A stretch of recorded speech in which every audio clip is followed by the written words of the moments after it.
ಅಲ್ಲ, ಈ ವಿಶೇಷ ಕಾರ್ಯಪಡೆ ಬಹಳ ದಿವಸದಿಂದ ಇದನ್ನು ಮಾಡಬೇಕು ಅಂತೇಳಿ ನಾವು ಅಂದ್ಕೊಂಡಿದ್ದೋ. ನಮಗೆ ಇದರ ಅಗತ್ಯದ ಬಗ್ಗೆ ನಾನಾಗಲೇ ವಿವರಣೆ ಮಾಡಿದ್ದೇನೆ. ಇಲ್ಲಿ ಶಾಂತಿ ಕಾಪಾಡಬೇಕು ಅನ್ನೋದು ಅಷ್ಟೇ ಉದ್ದೇಶ ನಮಗೆ. ಅದನ್ನು ಒಳ್ಳೆಯ ರೀತಿಯಲ್ಲಿ ಒಂದು ಸೌಹಾರ್ದಯುತವಾಗಿ ಮಾಡೋದಕ್ಕೆ ಪ್ರಯತ್ನ ಮಾಡಿದೋ. ಅನೇಕ ಸಂದರ್ಭದಲ್ಲಿ ಅದು ಆಗಲಿಲ್ಲ. ಅದು ಬೈ ಫೋರ್ಸ್ ಆದರೂ ಮಾಡಬೇಕಾಗ್ತದೆ ಅದರ ಜೊತೆಗೆ ಅಂತೇಳಿ ಇವತ್ತು ಈ ಕಾರ್ಯಪಡೆ ಒಂದು ಸಿಂಬಾಲಿಕ್ ಆಗಿ ನಾವು ಇದನ್ನು ರಚನೆ ಮಾಡಿದ್ದೇವೆ. ನನಗೆ ವಿಶ್ವಾಸ ಇದೆ ಇದರ ಹೆಚ್ಚಿಗೆ ಉಪಯೋಗ ಬರಬಾರ್ದು, ಇಲ್ಲಿ ಬರೋದಿಲ್ಲ ಅಂತೇಳಿ ಅನಿಸುತ್ತೆ. ಯಾಕೆಂದರೆ ಜನ ಅರ್ಥ ಮಾಡಿಕೊಂಡ್ರೆ ಇದರ ಅಗತ್ಯತೆ ಕಡಿಮೆ ಆಗ್ತದೆ. ಆದ್ದರಿಂದ ಇವತ್ತು ಏನು ಲಾಂಚ್ ಮಾಡಿದ್ದೀವಿ, ಇದು ಅವರ ಕೆಲಸ. ಅವ್ರಿಗೆ ಕೊಟ್ಟಿರ್ತಕ್ಕಂಥ ಮ್ಯಾಂಡೇಟ್ ಏನಪ್ಪ ಅಂತ ಹೇಳಿದರೆ ಶಾಂತಿ ಕಾಪಾಡಬೇಕು ಅಂತ. ಅದಕ್ಕೆ ಏನೇನು ಕ್ರಮ ತಗೋಬೇಕೋ ಅವರಿಗೆಲ್ಲ ನಾವು ಡಿಫೈನ್ ಮಾಡಿದ್ದೇವೆ. ಅದನ್ನು ಅವ್ರು ಮಾಡ್ತಾರೆ. ಈಗ 3 ಜಿಲ್ಲೆ ಇಲ್ಲ, ಅದು ವಿಸರ್ಜನೆ ಮಾಡೋದಿಲ್ಲ, ಅದನ್ನು ಕಡಿಮೆ ಮಾಡಿದ್ದೇವೆ. ಯಾಕೆಂದರೆ ಅದರ ಅಗತ್ಯತೆ ಸದ್ಯಕ್ಕೆ ಇಲ್ಲದೇ ಇದ್ದರೂ ಕೂಡ ಯಾವುದಾದ್ರೂ ಸಂದರ್ಭದಲ್ಲಿ ಬೇಕಾದರೆ ಅಗತ್ಯತೆ ಬಂದರೆ ಅದನ್ನು ನಾವು ಡಿಸ್ಮ್ಯಾಂಟಲ್ ಮಾಡೋದು ಬೇಡ ಅಂತ ಇಟ್ಟಿದ್ದೇವೆ. ಸರ್, ಈಗ ನಕ್ಸಲ್ ಮುಕ್ತ ಅಂತ ರಾಜ್ಯ ಅಂತ ಮಾಡಿದ್ರು ಕೂಡ ಕೆಲವು ಕಡೆ ಆ ಥರದ ಸನ್ನಿವೇಶಗಳು ಬರಬಹುದು ಅನ್ನೋ ಒಂದು ಆತಂಕ ಕೂಡ ಇದೆ. ಮತ್ತೆ ಸರ್ ನಕ್ಸಲ್ ಇಲ್ಲ, ಯಾಕೆಂದರೆ ಬೇರೆ ಬೇರೆ ರಾಜ್ಯದಲ್ಲಿ ಇದೆ. ಒರಿಸ್ಸಾದಲ್ಲಿದೆ, ಅಸ್ಸಾಂನಲ್ಲಿದೆ, ಆ ಕಡೆ ಎಲ್ಲ ಆ ಭಾಗದಲ್ಲೆಲ್ಲ ಇದೆ. ಅದರಿಂದ ಅಲ್ಲಿಂದ ಈ ಭಾಗಕ್ಕೆ ಬರುವಂಥ ಸಾಧ್ಯತೆಗಳು ಅನೇಕ ಸಂದರ್ಭದಲ್ಲಿ ಆಗಿದ್ದಾವೆ ಹಿಂದೆ ಎಲ್ಲ. ಅದು ಆಗಬಾರ್ದು. ಒಂದು ವೇಳೆ ಬಂದರೆ ಅದಕ್ಕೆ ನಾವು ತಯಾರಿರಬೇಕು ಅಂಥೇಳಿ ನಾವು ಒಂದಷ್ಟು ಪಡೆಯನ್ನು ಹಾಗೆ ಇಟ್ಕೊಂಡಿದ್ದೇವೆ.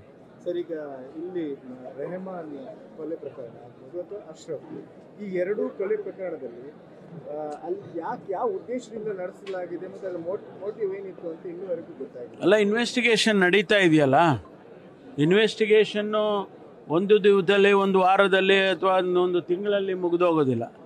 ಅದಕ್ಕೆ ನಾವು ಬುಡಕ್ಕೆ ಹೋಗಬೇಕಲ್ಲ. ಇದರ ಎಲ್ಲಿಂದ ಆಯಿತು, ಯಾರು ಇದರ ಹಿಂದೆ ಇದ್ದಾರೆ, ಅದನ್ನೆಲ್ಲ ನಾವು ತಿಳ್ಕೊಬೇಕಾದ್ರೆ ಇನ್ವೆಸ್ಟಿಗೇಷನ್ ಭಾಳ ಥರೋ ಇನ್ವೆಸ್ಟಿಗೇಷನ್ ಆಗಬೇಕು. ಅದನ್ನು ಮಾಡ್ತಾ ಇದ್ದಾರೆ. ಯಾಕಂದರೆ ಒಂದು ಪರ್ಸನಲ್ ರೈವಲ್ರಿಯಿಂದ ಆಗಿದೆ, ಇನ್ನೊಂದು ಕಡೆ ಅದು ಕೋಮು ದ್ವೇಷದಿಂದ ಆಗಿದೆ. ಯಾವುದು ಇದ್ರ ಗೊತ್ತಿಲ್ಲ ನಮಗೀಗ ಏನು ಹೇಳಕ್ಕೆ ತನಿಖೆಯ ವರದಿ ಬರೋವರೆಗೂ ಪರ್ಸನಲ್ ರೈವಲ್ರಿಯಿಂದ ಆಗಿದೆಯಾ, ಕೋಮು ದ್ವೇಷದಿಂದ ಆಗಿದೆಯಾ ಏನನ್ನು ನಾವು ಹೇಳೋಕ್ಕಾಗೋದಿಲ್ಲ. ವರದಿ ಬಂದ ಮೇಲೆ ಅದನ್ನು ನಾವು ಹೇಳ್ಬೋದು. ಈಗ ಸುರೇಶ್ ಶೆಟ್ಟಿ ಮರ್ಡರ್ ಕೇಸಲ್ಲಿ ಅಲ್ಲ, ನಾವು ಮ್ಯಾಂಡೇಟು ಅವ್ರದ್ದು ತಗೊಳ್ಳೋದಕ್ಕೆ ಅವರಿಗೆ ಅಧಿಕಾರ ಇದೆ. ಅವರು ಈಗಾಗಲೇ ಸರ್ಕಾರಕ್ಕೆ ಪತ್ರ ಬರೆದಿದ್ದಾರೆ. ಅದರಿಂದ ಅವರಿಗೆ ಕೊಡಲೇಬೇಕಾದಂಥ ಪರಿಸ್ಥಿತಿ ಇದೆ.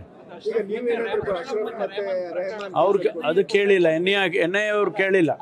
ನೀವೇನಾದರೂ ಕೊಡ್ತೀರಾ? ನೋಡೋಣ, ನಮ್ಮ ಪೊಲೀಸ್ನವರು ಸಮರ್ಥರಿದ್ದಾರೆ. ಸಮರ್ಥರಿಲ್ಲ ಅಂತ ಅಲ್ಲ.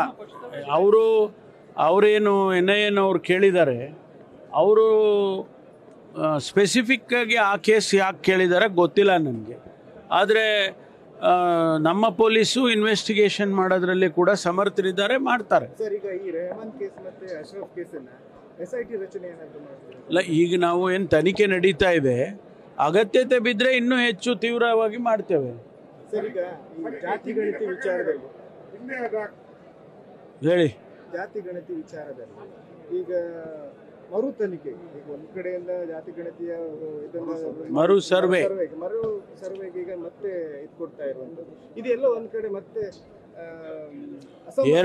ಎರಡು ಮೂರು ಕಾರಣಗಳಿದ್ದಾವೆ. ಒಂದು, ಅನೇಕ ಸಮುದಾಯಗಳು ಅವರ ಧ್ವನಿಯನ್ನು ಎತ್ತಿದೋ. ನಮ್ಮ ಸಮುದಾಯ, ನಮ್ಮ ಜಾತಿ ಕಡಿಮೆಯಾಗಿದೆ, ಹೆಚ್ಚಾಗಿದೆ, ನಾವು ನಿರೀಕ್ಷಿಸಿದ ಮಟ್ಟಕ್ಕೆ ಆ ಸಂಖ್ಯೆ ಇಲ್ಲ ಅಂತಕ್ಕಂಥ ಮಾತನ್ನು ಅನೇಕ ಜನ, ಅನೇಕ ಸಮುದಾಯಗಳು ಸರ್ಕಾರದ ವಿರುದ್ಧವಾಗಿ ಮಾತಾಡಿದರು. ಅದರ ಜೊತೆಗೆ ಈ ಒಂದು ನಾವೇನು ಕಾಂತರಾಜು ಅಥವಾ ಜಯಪ್ರಕಾಶ್ ಹೆಗಡೆ ಈ ಕಮಿಷನ್ನವರು ಕೊಟ್ಟಂಥ ವರದಿಯಲ್ಲಿ ಬಂದಿರತಕ್ಕಂಥ ಡೇಟಾ 10 ವರ್ಷ ಹಳೆಯದು.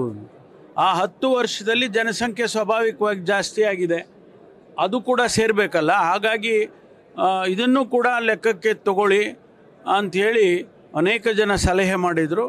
ಅದರ ಜೊತೆಗೆ ನಮ್ಮ ಹೈಕಮಾಂಡ್ನವರು ಕೂಡ ಇದನ್ನು ಮಾಡುವಾಗ ಸರಿಯಾಗಿ ಮಾಡಿ ಹಾಗೆ ಅಂತೇಳಿ ಹೇಳಿದರು ಅಂತೇಳಿ ನಾವು ಸಂಪುಟದಲ್ಲಿ ಮಾನ್ಯ ಮುಖ್ಯಮಂತ್ರಿಗಳ ಅಧ್ಯಕ್ಷತೆಯಲ್ಲಿ ಒಂದು ತೀರ್ಮಾನ ತಗೊಂಡಿದ್ದೇವೆ. ಇದನ್ನು ರೀಸರ್ವೆ ಮಾಡಬೇಕು, ಪುನರ್ ವಿಮರ್ಶೆ ಮಾಡಿ ಪುನರ್ ಸರ್ವೆಯನ್ನು ಮಾಡಬೇಕು ಅಂತೇಳಿ ತೀರ್ಮಾನ ತಗೊಂಡಿದೆ ಸರ್ಕಾರ. ಅದಕ್ಕೆ ಒಂದು ನಿಗದಿನೂ ಕೂಡ ಸಮಯವನ್ನು ನಿಗದಿನೂ ಮಾಡ್ತಾರೆ.